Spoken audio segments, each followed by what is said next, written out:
کہ حضور کی بیماری کے دن تھے. مسلم میں الفاظ ہیں کہ آپ کے آخری دن چل رہے تھے اور حضور کی 3 بیویاں ایک جگہ جمع ہیں, ام عائشہ, ام سلمہ, ام حبیبہ.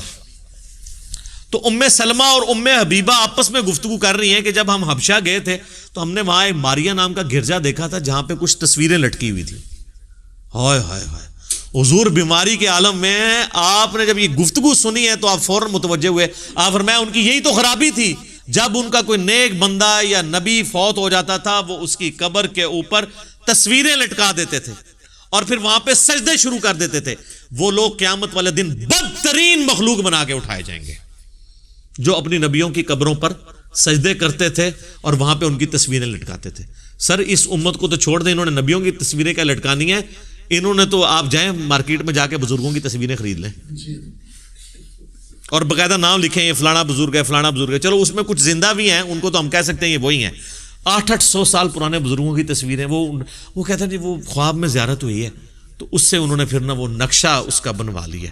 تو یار کتنے تابعین تبع تابعین اور بعد کے لوگ ہیں جن کو رسول اللہ کی خواب میں زیارت ہوئی ہے, انہوں نے تو کوئی اپنی یادداشت سے حضور کی تصویر نہیں بنوائی. یہ آپ کس طرف امت کو لے کے جا رہے ہیں؟ وَلِعَاذُ بِاللَّهِ تعالی. تو نبی صلی اللہ علیہ وآلہ وسلم نے اپنی امت کو اتنی واضح تعلیمات دیں کہ جس میں کوئی خدشہ نہیں ہے کہ کوئی شخص اس چکر میں پڑ جائے کہ وہ ان چیزوں کو ہلکا جانے, اور یقین جانے جو لوگ ہلکا جانتے ہیں پھر وہ اس کے اندر مبتلا بھی ہو جاتے ہیں, اور جو لوگ اس کے سینسٹیوٹی کو سمجھتے ہیں وہ پھر اس فتنے سے بچ بھی جاتے ہیں.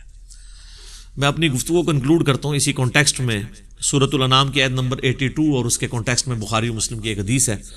سورۃ الانعام کی آیت نمبر 82 ہے, الذین آمنوا ولم یلبسوا ایمانہم بظلم اولئک لہم الامن وہم مہتدون.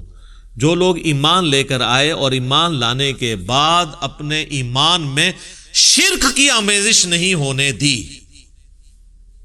ایمان لانے کے بعد ایمان میں شرک نہیں آنے دیا, مرتد کے الفاظ نہیں ہیں, یعنی ایمان کے ساتھ شرک نہیں ہونے دیا, یعنی کلمہ گو مشرک نہیں بنے, وہ امن میں ہوں گے اور وہی لوگ ہدایت یافتہ ہیں. بخاری مسلم کے الفاظ ہیں اس حدیث کے کانٹیکسٹ میں. عبداللہ ابن مسعود کہتے ہیں جب یہ آیت نازل ہوئی ہم تو سب پریشان ہو گئے, کیونکہ ہم تو ظلم کا معنی لیتے ہیں گناہ, تو کون سا ایسا شخص ہے جو یہ دعویٰ کرے کہ مجھ سے کوئی بھی گناہ نہیں ہوتا, اور اللہ تو فرما رہا ہے کہ جو ایمان لانے کے بعد گناہ نہیں کرے گا وہی امن میں ہوگا. تو یا رسول اللہ ہمارا کیا بنے گا؟ آپ فرمایا اس سے مراد وہ گناہ نہیں ہے. آپ نے سورہ لقمان کی آیت نمبر 13 تلاوت کی, ان الشرک لظلم عظیم, بے شک شرک سب سے بڑا ظلم ہے. اب کسی صحابی نے کہا یا رسول اللہ وہ شرک تو ختم ہو چکا ہے, یہاں آپ شرک کیوں مراد لے رہے ہیں؟ کبھی ایسے ہو سکتا ہے کہ ہم ایمان لانے کے بعد بھی شرک کریں؟ کلمہ کو مشرک تو کوئی ٹرم ہی نہیں ہے, بس ایمان لے آئے تو آپ مسلمان ہو گئے, جو مرضی کرتے رہیے. اور حضور فرما رہے ہیں کہ شرک اس سے مراد ہے کہ ایمان کے اندر شرک نہ ملاوٹ کرے. تو آپ کو سمجھ میں آتی ہوگی بات.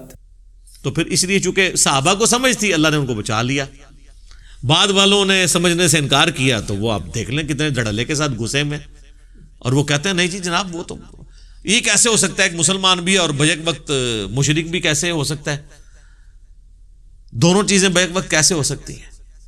سر پھر اگر اس پہ جائیں تو پھر تو آپ پھنس جائیں گے. بخاری کی حدیث ہے کہ میرے ساری امت جنت میں جائے گی سوائے اس کے ایک جس نے انکار کیا. صحابہ نے کہا کہ کس نے انکار کیا یا رسول اللہ؟ فرمایا جو میری اطاعت کرے گا وہ جنت میں جائے گا, اور جس نے میری نافرمانی کی اس نے جنت میں جانے سے انکار کر دیا. تو یہ جو آپ لوگوں کو کہانیاں کراتے ہیں یہ پوری امت جنت میں جائے گی, تو حضور تو فرما رہے ہیں کہ جس نے میرا حکم ماننے سے انکار کر دیا, جس نے میری نافرمانی کی, جو امت کی اکثریت آلریڈی کر رہی ہے, یہ تو ساری جائے گی دوزخ میں. اون سامو پھر انکار تو کوئی نہیں کر رہا ہے, یہ تو بالکل واضح ہے نا. اب اس کی کوئی تعویل ممکن ہی نہیں ہے.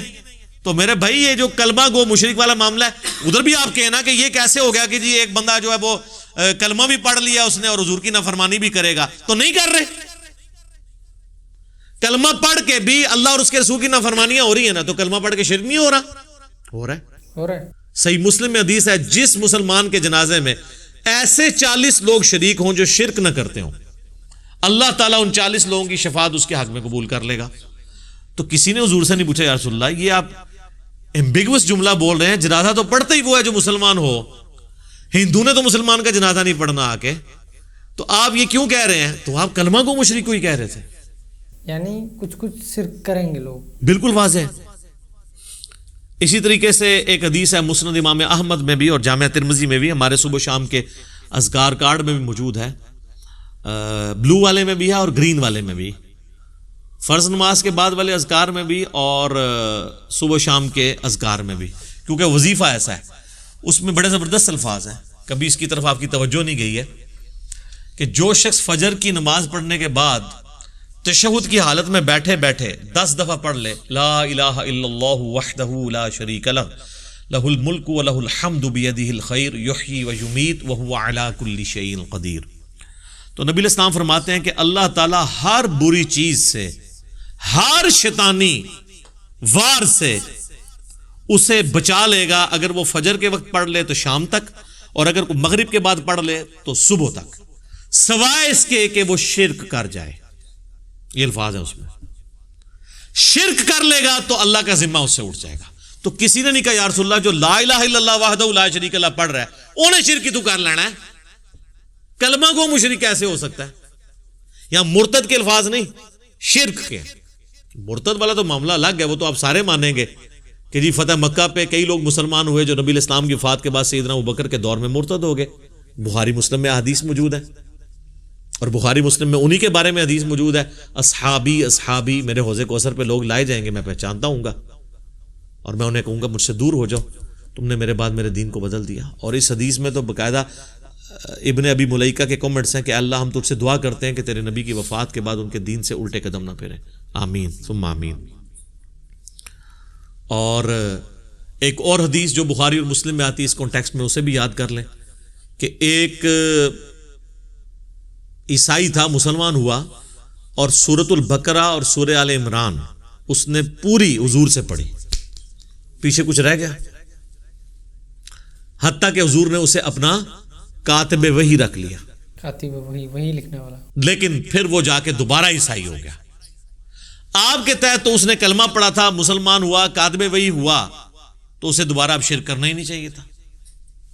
عیسائی شرک ہی کر رہے ہیں نا، اللہ کو، عیسیٰ علیہ السلام کو اللہ کے ساتھ شرک کر رہے ہیں. اور اس نے وہاں جا کے یہ بکواس کرنی شروع کر دی کہ اس نبی کو تو کچھ نہیں آتا، جو میں لکھ دیتا ہوں وہی ہوتی ہے. نعوذ باللہ، نعوذ باللہ.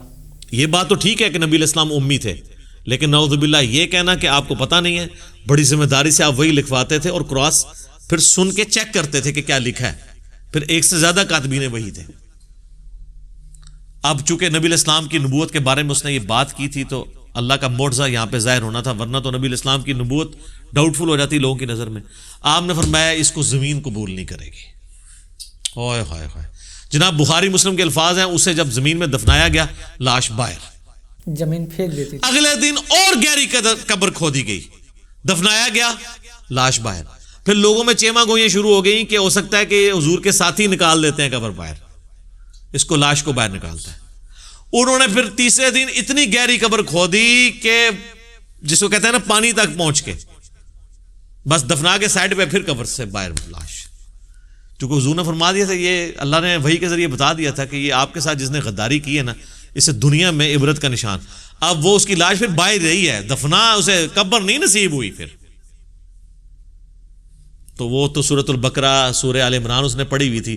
آپ کا فارمولہ لگایا جاتا تو وہ تو اس کو کلمہ پڑھنے کے بعد اس کو مشرک نہیں ہونا چاہیے تھا. یہاں تو پھر بھی کو کہیں گے جی مرتد ہو گیا، تو میں نے جو بیچ میں کتنے دلائل دیے کہ کلمہ گو بھی یہ کام کر سکتا ہے.